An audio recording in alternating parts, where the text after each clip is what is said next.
He got all India rank 1। यहाँ कोटा से उसके घर में फोन किया गया, उसके घर में फोन नहीं था। चौधरी के बारे में कोई कुछ कह रहा है, Dungaram Chaudhary.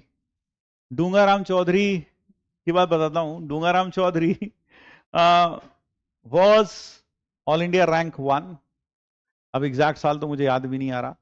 All India rank 1 था, ठीक है, he was all India rank 1। लेकिन वो एक गांव से था, एक छोटे से गांव, राजस्थान में एक छोटा सा गांव है, वहां से था। और हिंदी मीडियम से था वो। अब वो हिंदी मीडियम से था, एक छोटे से गांव से था, जहां पर शायद दूर दूर तक स्कूल भी ढंग से नहीं था।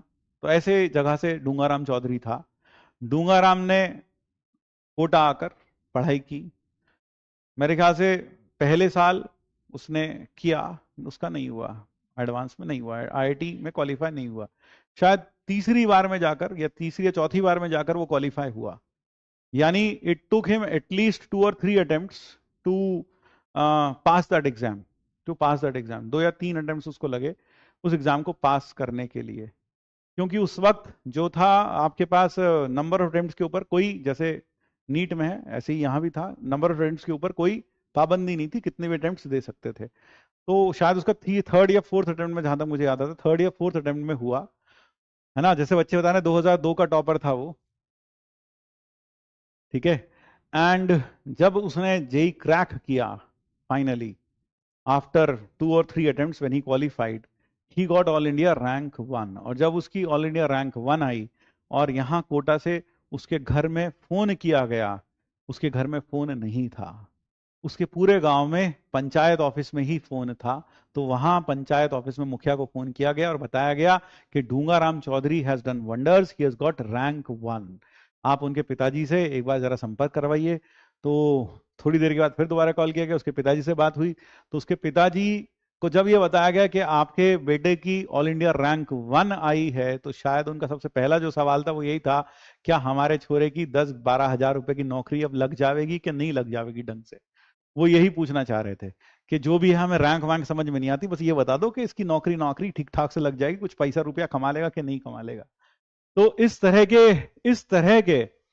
तरह के माहौल से बना था, से पल बढ़कर वो बड़ा हुआ था, जहां उसके घर में किसी को नहीं पता था कि आईआईटी नाम की चिड़िया क्या है और वो क्या करने गया, वो किस चीज की तैयारी कर रहा है वहां रहकर 2 या 3 साल से, वहां रहकर 2 या 3 साल से, ठीक है ना, वहां रहकर।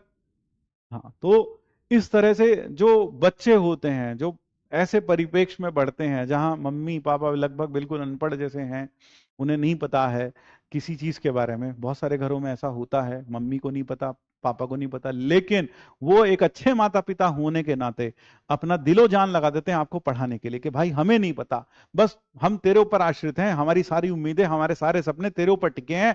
हम तुझे सारे संसाधन जितना हो सकता है हमारे बस में है, जितना हमारी औकात है, हम उस अनुसार तुझे सारे संसाधन जुटा देते हैं। बेटा बाकी जो तू कर रहा है इसको अच्छे से कर और इसको फोड़ डाल। हमें इतना पता है, ये करने के बाद तेरा शायद अच्छा हो जाएगा, बस इतना पता होता है। तो ऐसे बच्चों के कंधों पर दोहरी या तिहरी जिम्मेदारी होती है।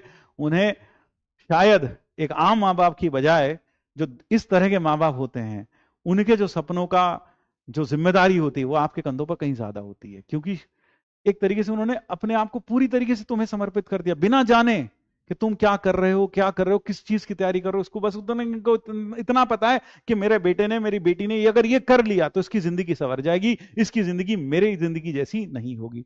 तो उस समय हमारी कंधों पर जो जिम्मेदारी होती है वो शायद कई गुना बढ़ जाती है, कहीं गुना बढ़ जाती है, कहीं गुना बढ़ जाती है ना। मतलब मैं खुद, मतलब मैं भी तुम्हारी जैसी फैमिली से ही हूं यार। मैं भी कहीं, I was not born with a silver spoon in my mouth, है ना। पढ़ा पढ़ा के पढ़ा हूं मैं, पढ़ा पढ़ा के अपने स्कूल की फीस भरी है हमेशा हमने, है ना। कभी भी ऐसा नहीं था कि घर वालों के पास बहुत सारा पैसा था कि तो मैं हर चीज समझ सकता हूं, मैं समझ सकता हूं हाउ इट फील्स, है ना। मैं समझ सकता हूं कि कैसा फील होता है, ऐसा फील क्यों होता है, ऐसा क्या फील होता है। लेकिन सच मानो ऐसे जो बच्चे होते हैं वो दिल से, दिमाग से, दोनों से मेहनत करते हैं और उस हद तक मेहनत करते हैं कि उसे फोड़ के ही छोड़ते हैं। उनको रास्ता बताने की जरूरत नहीं पड़ती, उनको उनकी मजबूरियां उनको उनकी गरीबी, उनको उनके जीवन में अभाव, यही बहुत होते हैं रास्ता दिखाने के लिए।